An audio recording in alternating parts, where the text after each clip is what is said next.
Hello, welcome to my YouTube channel.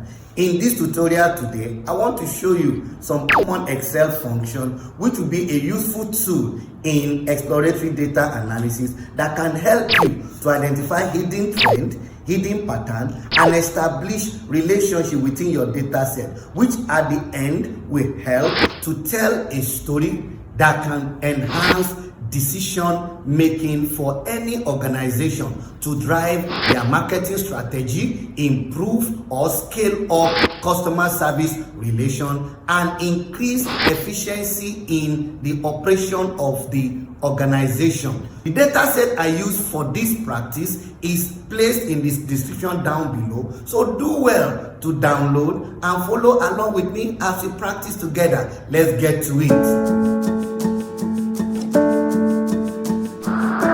The first function I want us to take a look at is maximum function.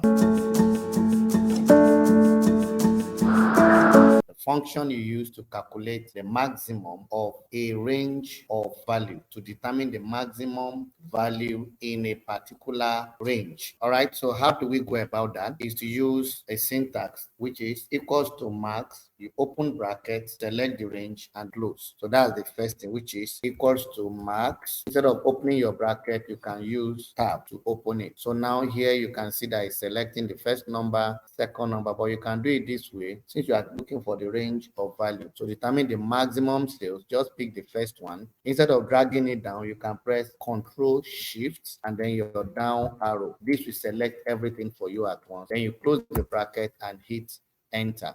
Now this has calculated the maximum for that particular sales. That's the column. In the same vein, you can calculate the minimum by using the opposite. Instead of max, you replace it with min. So every other thing is the same. So you say equals to min, press tab, it will open the bracket for you instead of you to be wasting your time to open the bracket. So you click the first one as usual, then you hold down your Control and Shift button, and then you press down, then you hit enter. So with this, you have determined the minimum value from this particular set. I think the minimum is somewhere here, 26, right? That's 26. Nothing is below that. So that is that for minimum and maximum. Now you have a function called MAXIFS. With MAXIFS, you can determine the maximum of a specific value in a range. Let's take an example. You want to determine the maximum sales for grapes from this sales column. How do you go about that? Equals to max, press tab. It will open the bracket for you. So what do you do next is to choose the maximum range. That is, what are you calculating, which is sales, right? So you pick sales. So the same way, don't forget, pick the first one, Control Shift, down arrow, it takes you to the last, because sometimes you may have over 1,000 or tens of thousands rows. So dragging down will not really help. So with Control Shift down, everything will go down at the same time without you bothering yourself, and it will stop exactly where that particular data stops. So the next thing is to put your comma. Then what next? Okay, so you choose the range for that particular criteria. Now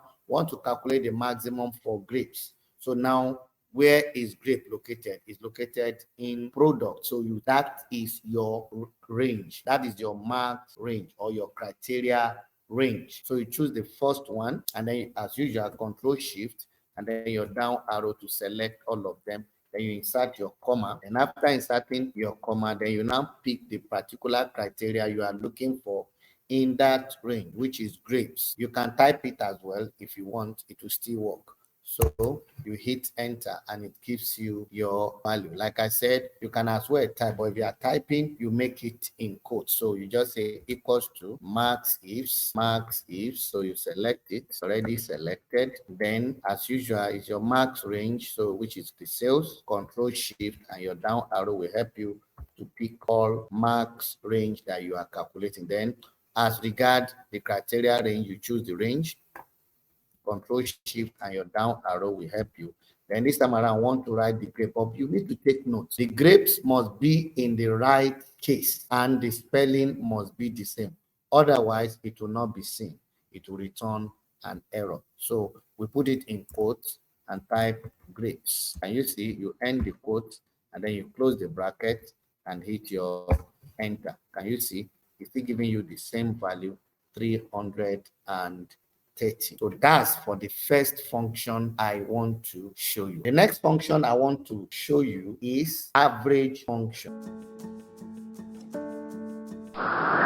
to determine the average of a particular data set or a particular range of data. How do you go about it? It's the same thing. Look at, for example, we want to determine the average of this course. Type equals to average, press your tab to open the bracket, then you select the range, control shift, and then your down arrow, then you close the bracket and hit enter. With that, you've gotten the average of your data set. The next function I want to show you is to calculate average based on a certain condition. So that function is Averageif. So let's see an example. Like this data set you have here, you can see you have students, their subjects, and then their scores. So let's say you want to find the average of course in chemistry. You can see I've written it for convenience. I've written the chemistry out in the right case, as you can see. Type average is average, then you click your tab, and then this asks for the range that you are looking at. That is, you want to calculate based on chemistry. So what do? You choose the range where chemistry is located. It's located under subject. So that is your range. So you pick the range, then comma, then what is the criteria in that particular range? What are you looking for within the range that we are talking about, which is chemistry? I've already typed it there. Like I showed you earlier, you can as well type, but this time you must be mindful of the case and you must put it in quotes. So you put comma, then you now choose the average range, which is our scores. So you choose the range of scores, which is this. Then you close the bracket and hit enter. So this has given us the average range for chemistry. If you want to change to find average range of biology, all you need to do is to change this. Let's say I just copy this biology and I place it here, and you see the average has changed. So with that, the function will be there to work anytime you change your mind as against what particular average condition you are working with. The next function we are looking at is Averageif, which helps to determine the average of a range of values based on two or more conditions. You have more than one condition, then you use Averageifs. So let's take a look at an example. Now, here we want to calculate the average units of apples sold in the East region. Average unit of apples sold in East region. So we have two conditions. I've already written the apple out, and I've also put out the East, so as to make your work tidy and easy. So you just type equals to Averageifs, open your bracket, then you need to choose your average range this time around, so which is units. So you hold down your control and shift, and then you press down the arrow button to select all the range. Then you insert your comma. Then the next thing is asking you for criteria range 1. So what is the first criteria that you are talking about? Apple. So what is the range of apple?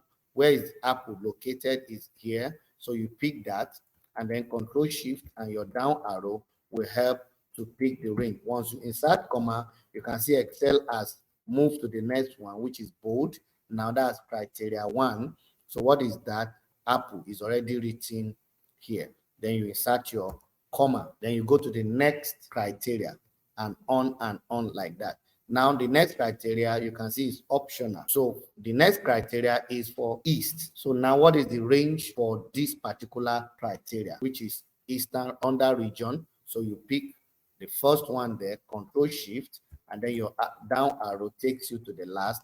Then you put your comma, then you select East over here, and then you hit enter, and this gives you 3. So when you look at your data and you calculate the average for apples in all the East that you have here, you discover that it's going to give you 3. So that is about Averageifs. The next function we are looking at is count function will count the number of cells with numbers in a particular data set. So let's take a look at this example. Let's calculate the number of orders. Now look at order number. We want to count them. Yes, you can see that because they are few, you can tell it's 20. But let's see how this function can help in case you have more than that. So you just say equals count, open your bracket, and then you pick the first cell, and then you hold down your shift and control to select the range, and then down arrow. So this has counted the number of orders, which is what? 20. Now, take note, count function will only count the cell with numbers. It's not counting cells that are blanks, neither is it counting cells that has other thing apart from numbers. If you have any other character apart from numbers, it's not going to count it. Let's take, for example, I change this to maybe, let's say I change it to my name, Gabriel. For example, can you see it has changed to 19?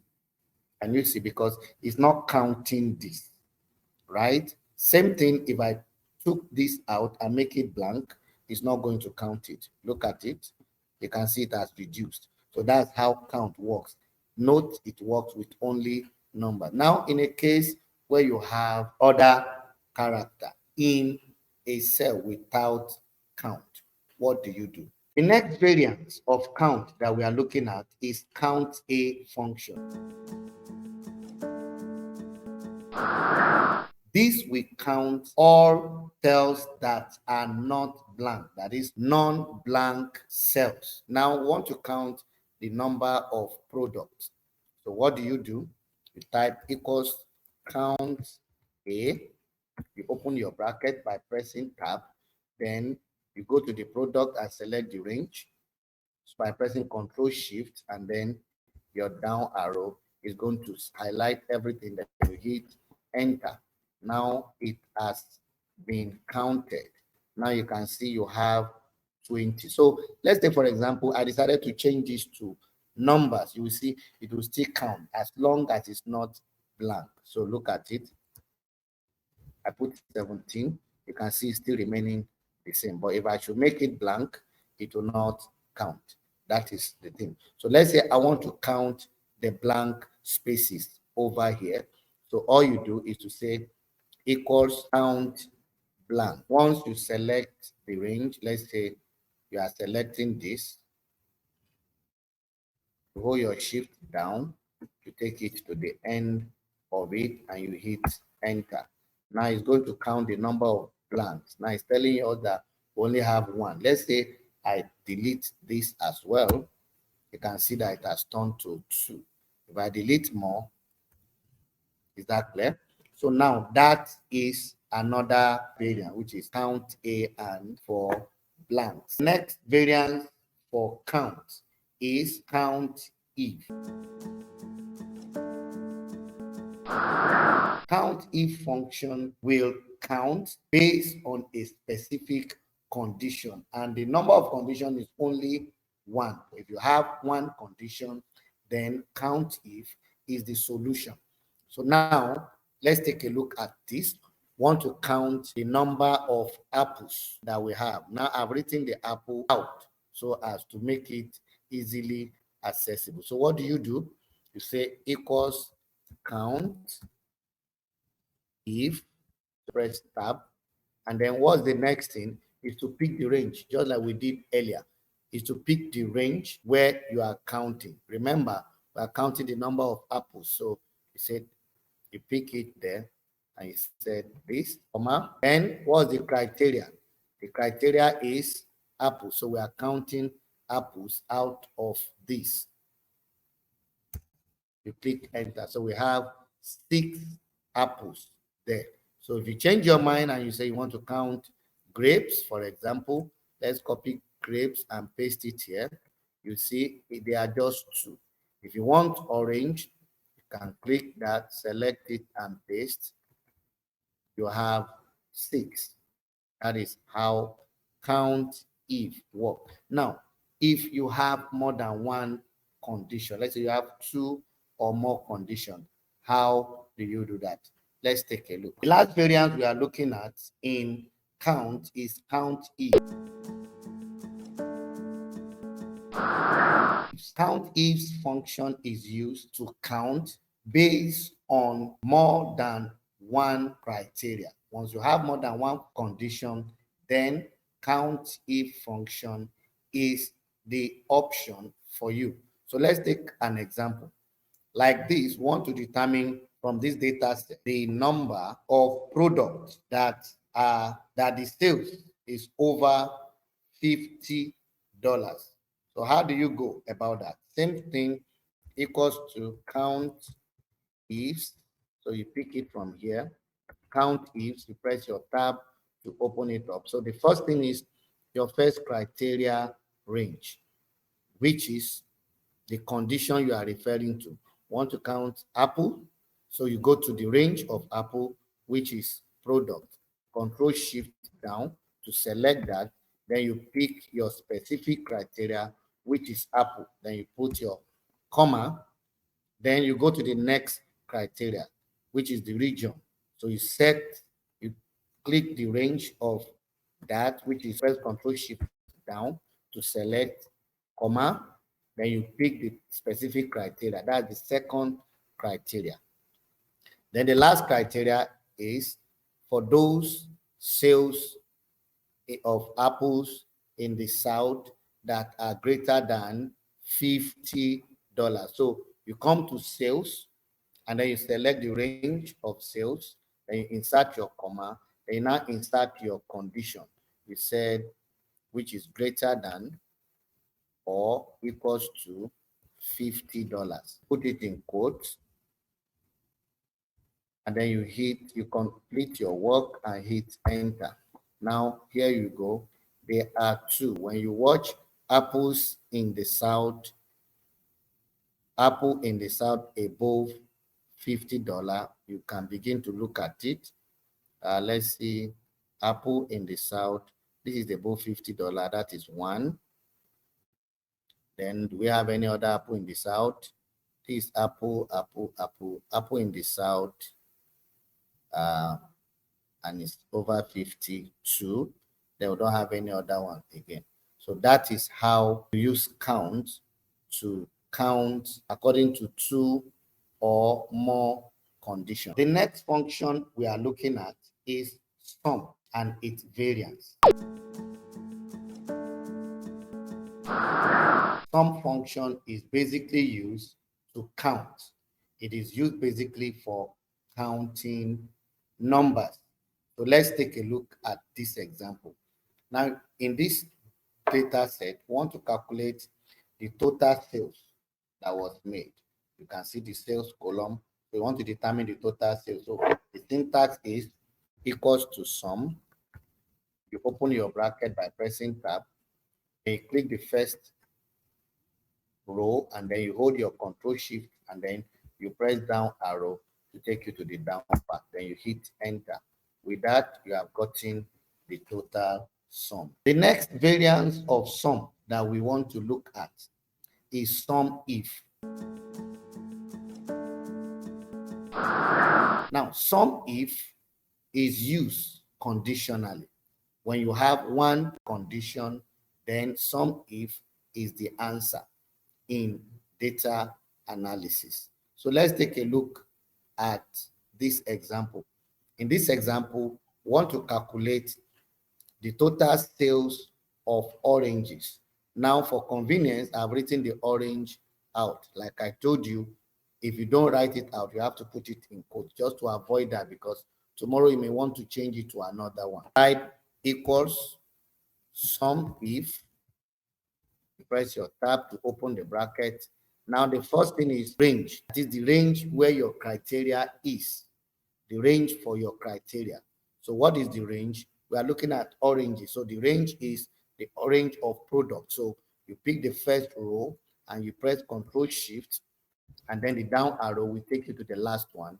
Then you press your enter, and then you now pick the specific criteria you are talking about, which is oranges. Then you press comma. Then the next thing is this, to choose the range where you are calculating, which is the sales. So Control Shift down will help us to pick the total sales. Then you hit your enter. So if you watch, the total sales for oranges is $312.6. If you like, you can change it to apple as usual. Let's copy and paste apple here. You can see it has changed, and so on and so forth. So the next variance of sum that we are looking at is SUMIFS. In this case, you have more than one condition, let's say two or more condition that you want to base your submission on. So in this case, you know you are using SUMIFS. So let's see how it goes.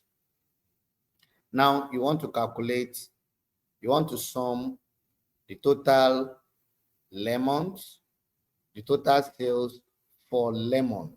Look at that in South region. The total sales for lemon in the South region. So you can see you have two or more condition at this point. So what do? You say equals to SUMIFS, then you press your tab. Now the first thing to do is your sum range, which is the total sales.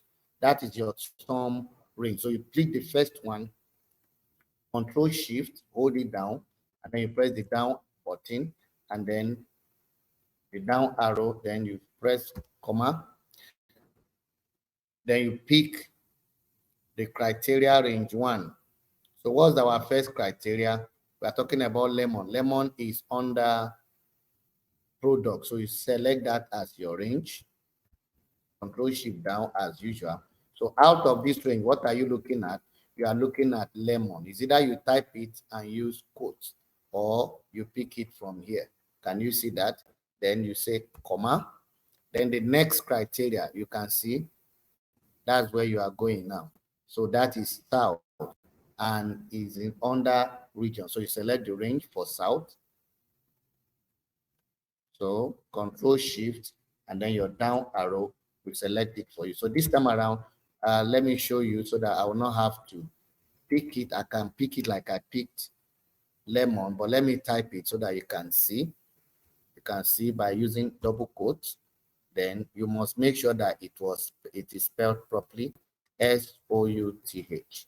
That's South. Ensure it's in the right case. South. Then you end the quote and you have fulfilled that. So if you have more criteria, that is what you keep. You put comma and then you choose the range of that particular criteria and the specific criteria, like that and like that. So that's how you continue.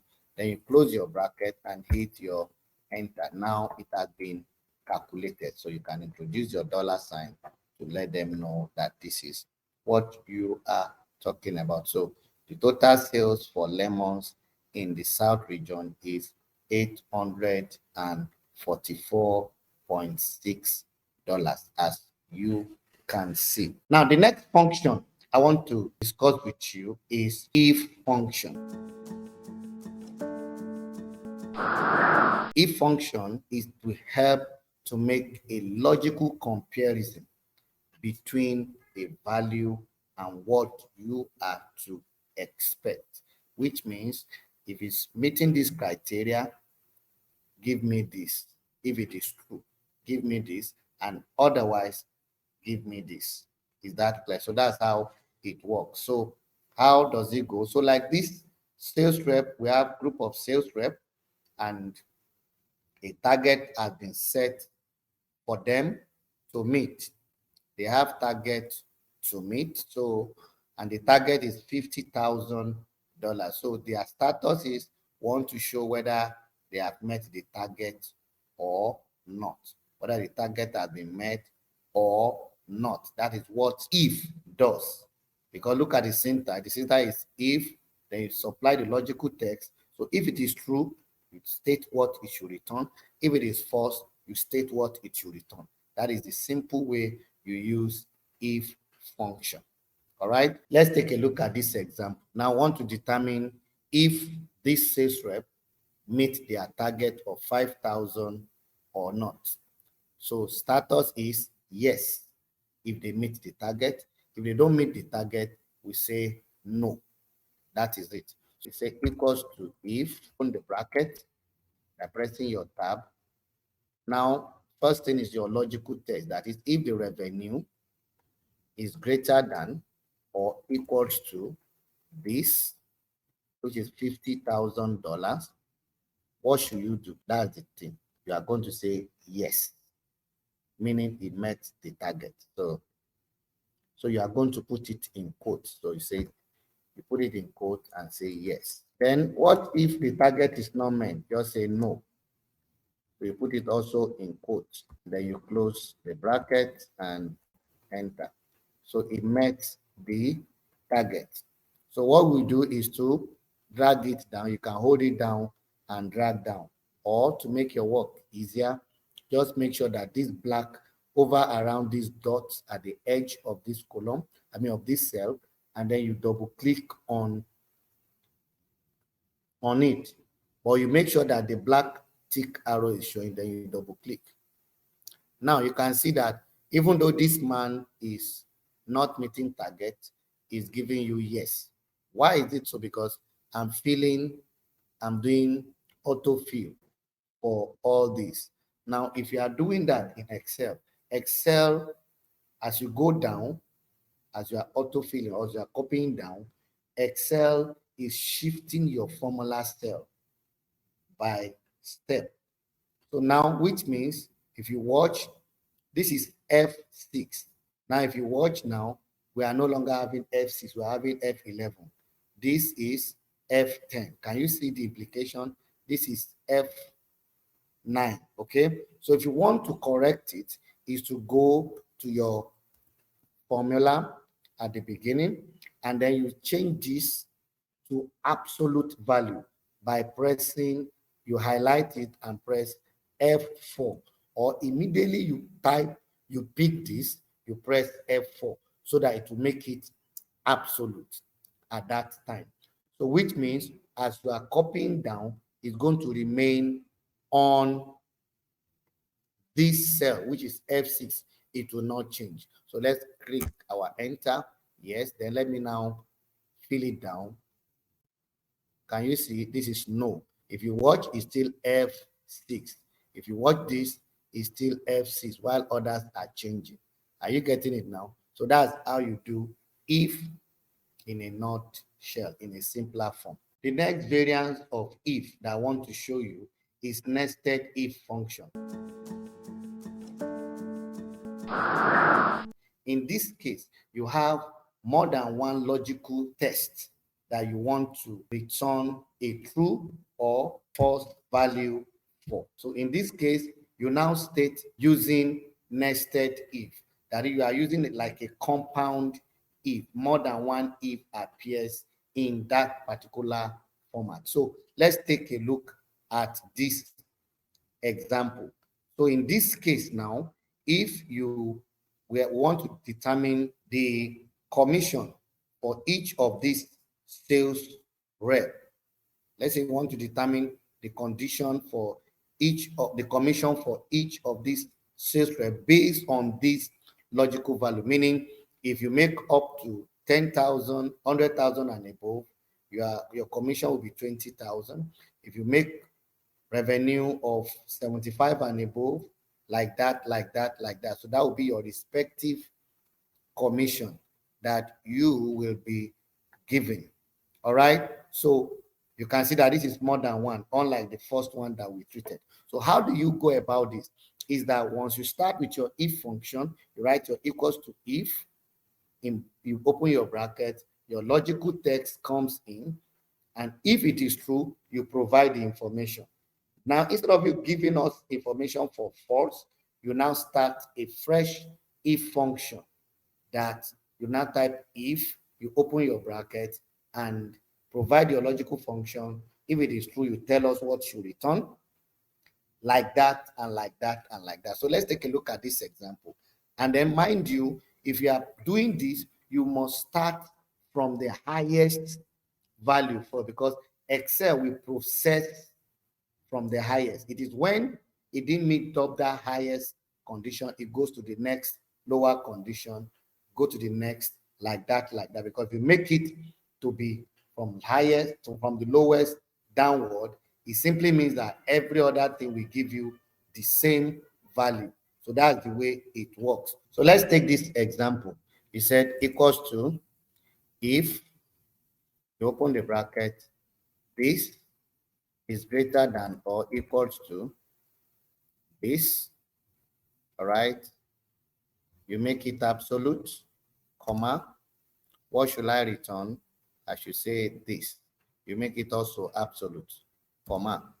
Then instead of providing false argument, if it is not meeting up, then you open a fresh if function, which is if, again, you open the bracket and say this, if this is greater than or equals to the second argument, you make it absolute, comma, what should I return? This. All right, you make it absolute as well, comma. Then instead of providing false, you start again with another if function. If this again is greater than or equals to this, you make it absolute, comma. What should I return if it is true? 5,000. Then you make it absolute, and then you put your comma. Then you go for the last one, which is if, again, you open the bracket and said if this again is greater than or equals to this, what should I return? You make it absolute. So what should I return? I should return this. Now that you are done, you make it absolute, then comma. Then you now provide your false value, which is, you now put either you say is 0 or you say no commission or not available, anyone. So I choose 0. So put it in quotes. Put it in quotes. That's 0. I should return 0. And you close each of the brackets that you open. You can see Excel has made it such that they appear in different colors. So you have to close each and every one of them. So we close the bracket for the first one, we close for the second one. You can see it's highlighting them as it's closing. The third one, and then the last one. You can see, you can judge it by the color or by the boldness. So now what do? You just to double click on this black arrow. You double click on this black arrow so that I can fill it downward. So can you see? So this one is 40,000. You can see it gives 5,000 because from 10,000 to 40 something thousand is 5,000.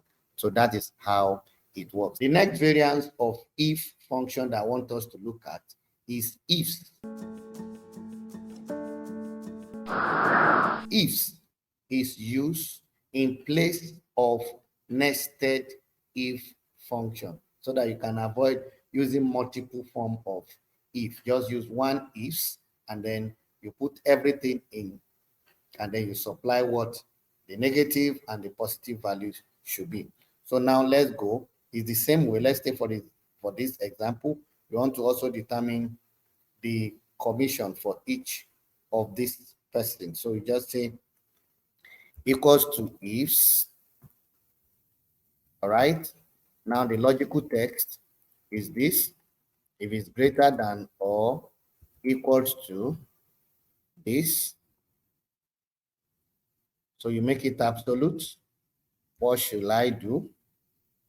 That's the value if true. It should return this. Then comma. Then it's asking you for the next logical. You don't need to write if again. Just say this again is greater than or equals to. So you don't have to open another bracket this time. This, you make it absolute. Then comma. What should I return? I should return this. You make it absolute as well, comma. You can see it's asking for the third logical value. That's if this again is greater than or equals to this, make it absolute, comma, what should I return? I should return this. You also make it absolute, then comma, again, then if this again is greater than or equal to this, then you make it absolute, comma, what should I return? This. Then you put comma. So at this time that you are done, you now still return true. Just type true so that it will take care of it. So you put in quotes true so that it knows that you are done already. That clear? Then comma. They now supply what should be displayed if it is not up to that. So you now put 0, which is in quote as well. That's for the negative value. And you close the bracket, and then you close one bracket at this time. You don't have to close many brackets, just one that you open, then you click this. So this is it.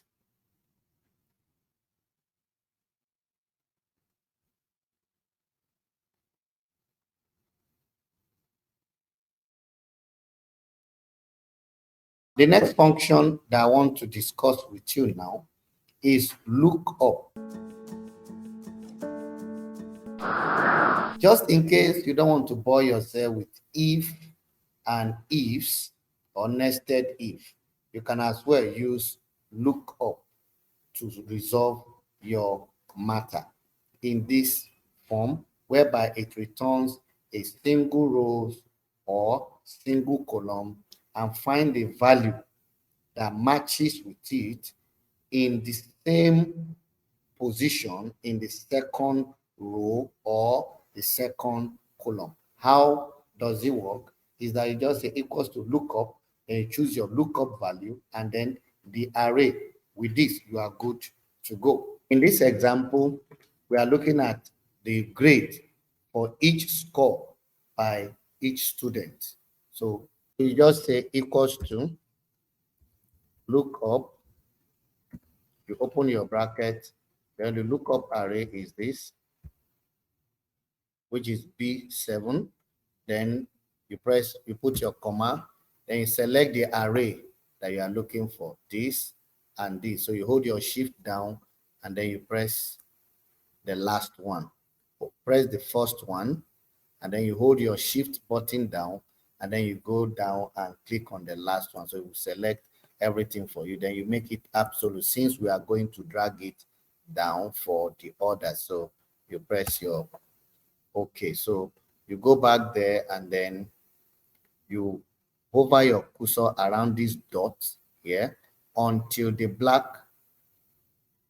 cursor turns to this black tick cross. So then you double click, it will fill up everything for you. You can do the same.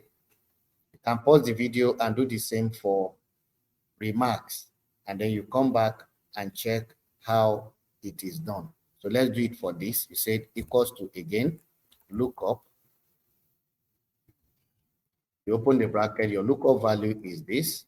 You take comma, then the lookup array. When you want to deal with the remarks, you click on the first one, hold down the shift button, and then you press the last one in that range. So it picks everything. Then you make sure you press F4 so that when you are dragging down, it will not shift to the next one and alter your output.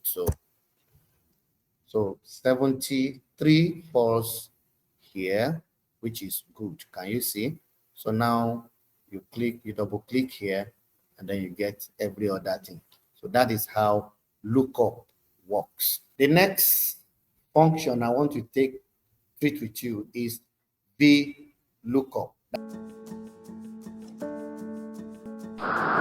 That's another type of lookup, which is VLOOKUP, which means for a vertical table. That is a table whereby the column head is available. That means the title of each of the data is at the column. That is VLOOKUP. lookup.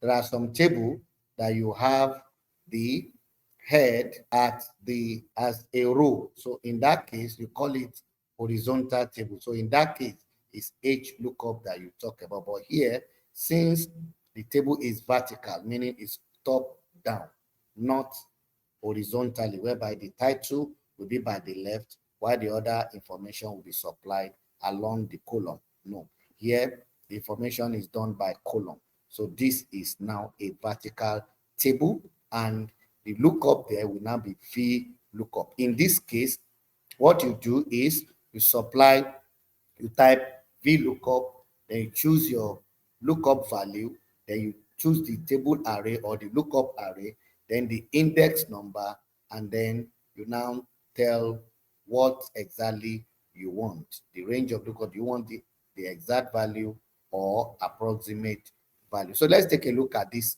example. In this example, want to determine the revenue for a specific product, which is grape, or any other thing that you type here. So that's why I like bringing them out so that I can change them at any time. So let's determine the revenue for grape. So you come and say equals to VLOOKUP. You open your bracket by pressing tab. Now, what's your lookup value? This. Okay. Then you put comma. Then the table array, that is the array where you are dealing with, that is from here, you say Control Shift, your right arrow, then take it down. That is for the table array. Then what column do you want to return? That is, want to return revenue. Revenue is what column? You start counting from where your lookup starts from. That is your lookup value. This is column 1, this is column 2, this is column 3. So we want it from column 3. So you click 3 and then comma. Then now what do you want? Exact value or approximate value? Of course, we need exact value. So for exact value, you choose false, or approximate value will be true. And if you don't want to type false or true, 1 represents true, 0 represents false. So you just type 0 to make it faster. Then you close your bracket and hit enter. So now, if I decide to change this to oranges, you see it will change also. And you see, if I decide to change it to cashew, it will change as well. Can you see? So that's how VLOOKUP works. Let's see other ways in which you can use VLOOKUP. You can use VLOOKUP with list. Let's take, want to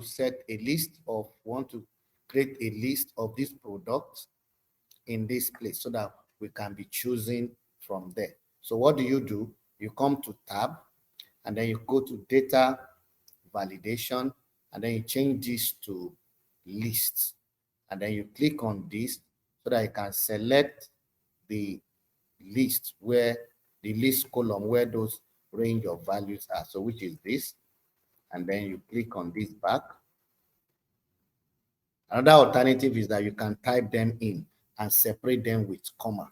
Type them in here and separate them with comma. But since they are here, we just click, and they are all unique. They are not duplicated. So you just do this. So you have the list already. Can you see? They are already there. So now let's see using VLOOKUP with lists. All right. So which means this will still be our lookup value. So you said equals to VLOOKUP. Open your bracket. Your lookup value is this, comma. Then the lookup array is this. Control Shift, your right arrow, then down arrow, so that I can select everything, just in case you have more than this, comma. Then the index, like we said, this is revenue, is on the 3rd index. That's 1, 2, 3 index. So you said 3, then we want exact value, so it's going to be 0. Then you close your bracket and hit enter. So now you can come back here and begin to select. For grapes, it will change. For lemon, it will change. For pineapple, do you see that? So with that, easily you can run your analysis. in that way. Now, for lookup with approximate value, let's take a look at this example. Now, we have the range where we are dealing with if the revenue is up to $550, you are entitled to bonus of 1% and other. So let's determine the percentage bonus for each person. So this is going to be equals to VLOOKUP,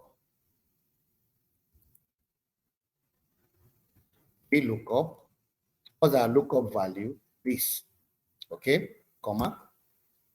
Now, where is our array? Table array is this, all right? So we make it absolute since we are dragging it down. So absolute, then comma. The next thing is that column index. What column are we returning? This, that we are looking at this from here, and then we are bringing back this. All right, we are bringing column array 2, column array 2. Then we want an approximate value. In this case, since we are working with range, so you now say 1. All right, then you close your bracket and hit enter. Now it's giving us the appropriate percentage. It's saying, because here is 50% and below is $50 and below is $50 to between 50 and 65 is 1%. Then from 65 to before 100% is 5%. So this falls in that category. And since we have made our value absolute, it's going to work as we take it down. Now you can see these are not applicable. So that's why it's returning those values for us. So this one is not qualified for it. So these are the people that are qualified for that. That's for VLOOKUP. Now let's take a look at another function, which is HLOOKUP. Like I said, VLOOKUP is majorly for vertical table. Now you now have an horizontal table whereby the heading is along the row, is horizontally. So it's the same thing that we are going to do, but it's only that we change it to HLOOKUP as against VLOOKUP. So let's take a look at it. We want to return any product that we chose here.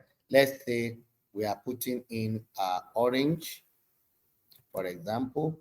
Let's say we want to return for oranges from this value. So let's say we want to return the revenue for each of the oranges. Now, so how do we go about that? It's just to say equals to HLOOKUP has come up, so you pick it. Then what's our lookup value? This. You can create list there as we did for VLOOKUP. Same thing, both for approximate value and for exact match. All right. So we put comma, then our array. This is our array. All right. Then we say comma. Then what is our row index? We are returning row 1, 2, and 3. We are returning row 3. So that's where the revenue lies. So you put comma, then we want exact match. So that will be 0. So you hit your enter so that it can sort everything out for you. So here you are. We have our 78.8. So if you look for oranges, it's 78.8. Now if you change it to lemons, you can see it's changing to 26, and so on and so forth. That is that for HLOOKUP. There is a function called index. Now, what does it do? Index will return the value of a certain element in a range or in an array. Are you getting me? Based on a specified row and column number. So each row, each column has its own number. So it's going to return the value of that particular row that you are specifying. So let's take a look at it. Let's say want to know the product for row number 3, want to return what is there. So how do you do it? Index, the format is like this. You say equals to index. Now what's the next thing that index is asking you? Is asking you for the array. So we want product to be displayed. So you just go to product. Remember, it works with column or entire arrays that you want. So that, then we have selected the array that we are looking at. Then you put comma. Then what is your row number or your column number? So you just say this, or you supply it by yourself, and then you hit enter. Now it's saying it's oranges here. Can you see? So that is for index. Index in a nutshell is to return a specific value in a particular row or in a particular column in a set of array. Another function I want to show you is match. Match function works like the opposite of of index. You know, index gives the value in a particular row. Let me put it in a nutshell like that, or in a particular column number. But here, match will give you the row number of that particular value. It starts a specified value in a range of cells and return the relative position of that value. That is going to let you know the row number of that particular value. So let's say want to check for oranges. So let's take a look at this example for match. It said equals to match. You open your bracket. Now what's your lookup value? You pick it, which is the oranges that we have there, comma. Then the array. So let's say the column that you are looking for it from. You are looking at for it in this column. So you select it and put comma. And then what do you want? An approximate or an exact? We want an exact. So we use 0. Or if you don't want to use 0, you can type false as you wish. So now it's giving us 3, meaning oranges is in row 3. 1, 2, 3 in this particular column. Is that clear? So that's why I see it like the opposite. So index gives the value, while match will give you the row number. I want to show you another function which takes care of the deficiency of VLOOKUP, which is combination of index and match. For VLOOKUP, your lookup value must always be to the left of the return value. Otherwise, it will not work. And it must always be the first column when you are searching. So, for sometimes, you may have your return value to the right, while your lookup will be at the left. So how do you handle that? That is what index and match can do. You can return either way. So let's take a look at this example. Let's say you want to return the sales. I want to show you the combination of index and match. The next function I want to share with you is XLOOKUP function. And this is like an advance of VLOOKUP, an index and match. So it can perform the function that index and match can perform, and as well it can perform what VLOOKUP can do, which means it also takes care of the deficiency of VLOOKUP. Are we getting it now? Let's take a look at this example. Want to bring out the total sales of Apple from this data set. Now you can see that Apple falls under product and it's not the first column in this array, isn't it? So it works. What do we do is to type equals to XLOOKUP, pick it, then your lookup value is this Apple, comma, then your lookup array, that is this Apple, where are you looking at it from? Now you are looking at it from this. Okay, Control Shift down. All right, comma. Now return array. What do you want to return? Want to return total sales for Apple. So we select it under sales. All right, that's Control Shift down. Then now the next thing is, if not found, what should I do? You can tell it that not available.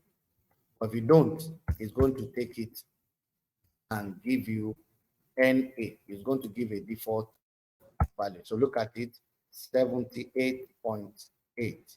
So let's see, Apple is 78.8. Can you see that? Can you see that? That's 78.8. So that I can meet up with the decimal point. So 78.80. Then, if you want to find the region where this Apple is, you can still use XLOOKUP. So you said equals to XLOOKUP. You pick your lookup value, set comma, and the lookup array, where can we find this, is here. You click it, Control Shift down, and then you say comma. Now return array. What do you want to return? You can see region is to the left. So Control Shift down, and then you hit your enter, and it returned it that Apple is in the east. So if you pick pineapple, you can see returning the corresponding value of pineapple, which is 51.00, and it's from the south, and so on and so forth. So that is how this function also works. The next function I want to show you is filter function. It filters a range of data based on the specific criteria that you have defined ahead. All right, let's take a look at this example. Just want to filter and let it display all these columns for Apple only, or whatever I'm going to choose here. All right, we can make a list as we have done before. So now this is region, product, unit, sales. Whichever array that you want to display, it could be 1, it could be 2, but you list them. So like now, I want to return for all these 4. So I have to arrange it in that order. I have to make sure that they are in that order. So what do? I'll just say equals to filter, open the bracket, then the array will be all this. So let's say this, as Control Shift, your left arrow, and then the down arrow to select all. Then comma. So you now need to include, because we want to calculate, we want to find, want to display only for Apple. So where does Apple lies? Here. So you select it and say equals to, all right, this.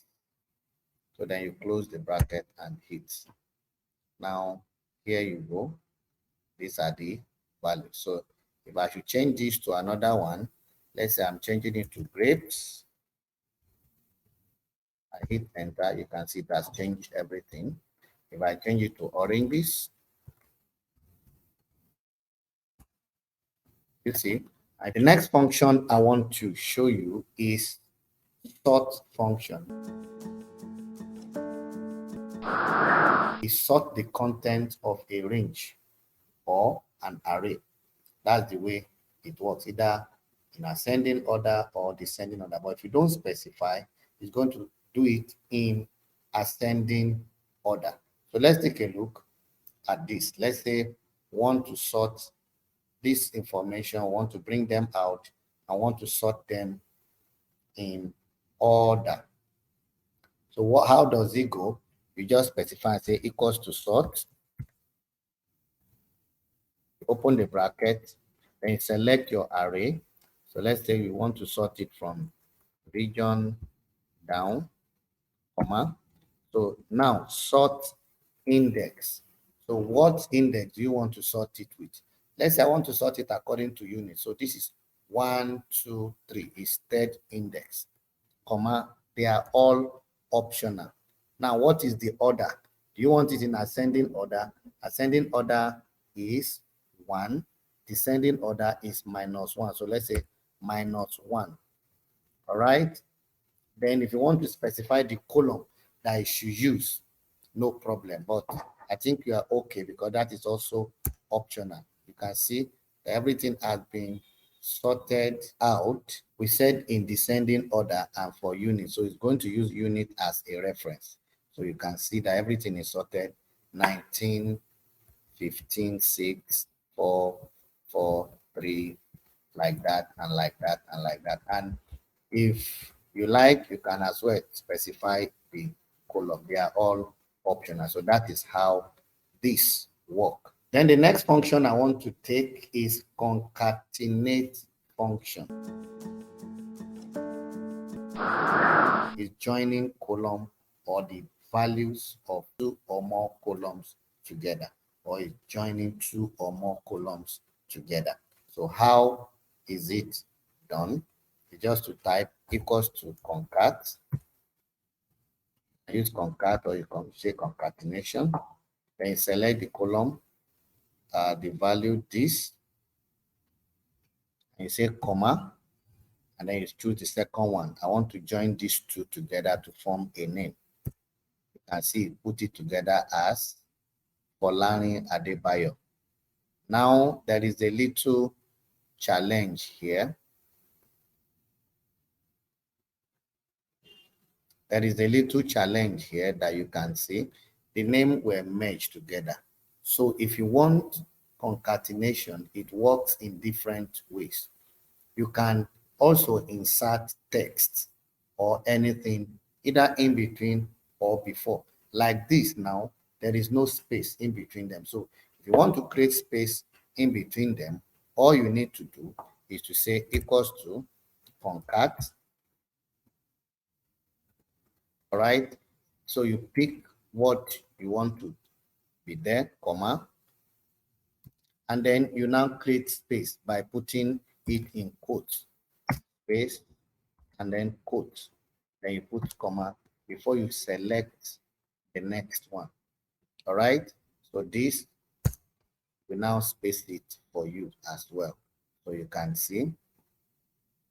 So you drag it down for the others. Can you see that?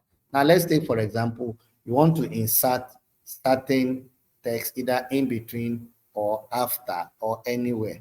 It's still going to work. Let's say this is the first name, this is the last name. I can say this is the son of this. How do I do that? You just say equals to concat. Then you now say this first name, comma, in quotes, we create space.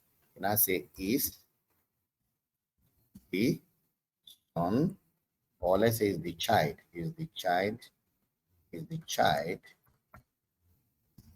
of, and you also create space before you end the quote. So you also create space before you do that, then you put your comma, and then you now choose this. Then you press your enter. Now it's giving you this. It's saying Folarin is the child of Adebayo.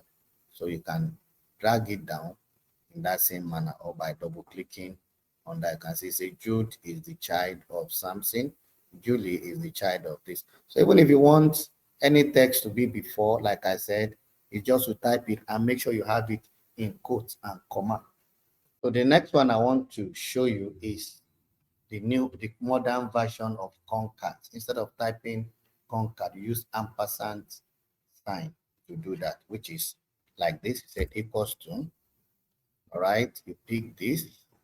So since you want to join it, you join it with ampersand, this sign, that's all. Then you just type the next one and then you click enter.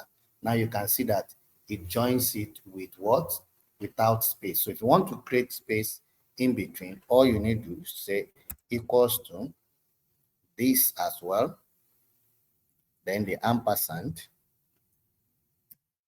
right? So if you want space now, you now create the space with with column, you put with quotes and space, and then quote as well. Then introduce the second ampersand. Then you click on this. So it joins in that manner. Then you can see that the space has come. And if you want to do it like we did earlier and said, this is the child of this, is in the same vein, just say equals to. Then you pick this again. Then you put your ampersand to let you know that you want to concatenate it. Then you want to say, you now create your space. You create what you want to write inside. You say, create your first space. You say, is the child of, then you make sure you have your space before you close it. Then you open this with your ampersand again, and then say this. All right, then you click. You can see Folarin is the child of this. So drag it down, you get your concatenated values. So that's for concatenation. The next function I want to show you is left function. This function will help you to return a specified number of character or characters in a text string. So let's say you have, in this example that we have here, you have apple, which is how many text? 1, 2, 3, 4, 5, 6 text. All right, character that made up that text. Now, let's say you want to return just 3 of them from the left. So that is what you are going to do. Now, what is the syntax? You say equals to left, you open bracket, then the specified text that you are talking about, and then the number of character you want to return. It's as simple as that. So what do? We go say equals to left, you open your bracket, then the text that you are talking about is this, comma, how many characters do you want to return from here? You want to return, let's say 3, for example. Then you hit enter. You can see it turns it to app. Then when you double click, it repeats it for all. Did you see that? So that's how left work. Next to left is right function. It does the same as left, but it's just that it returns a specified number of characters from the right. So let's take this example also. Let's say I want to return the last 3 digits or the last 3 characters from this text. I'll just say equals to right. I open my bracket, then I select this, and I say comma, and then I put 3, and then I hit enter. You can see that return less. So when you fill it to others, can you see? So that's how this works. And sometimes you can work with other options to specify where you want it to start from, but that is for you to work with. Then the next function I want to show you again is len function. Count the number of characters in a particular text. It will return how many characters that make up that particular text. And if peradventure you created space in between, it will still count that space as part of the number. Now let's take a look at this example. The syntax is equals to len, then you specify your text. Okay, now let's go. You say equals to len, you open your bracket, and then you pick the text, and then you hit enter. That's all. So it's telling us that we have 6. Let's say, for example, I now come and create space in between. I added 3 more spaces. Once I leave, you can see it has turned it to 9. So it will count the number of spaces as well. So let's fill it to others. Now you can see it's telling us what each one of them does. So that is how it works. Thank you for watching. If you like this video, why not give me a like by hitting the thumbs up button, and as well share with your friends. And if you want more video like this, subscribe to my YouTube channel, and don't forget to hit the notification bell so that you can always be the first to get notified each time I upload a new video like this. Don't forget as well to drop your comment in the comment section down below so that I can hear your thoughts and your view. Thank you.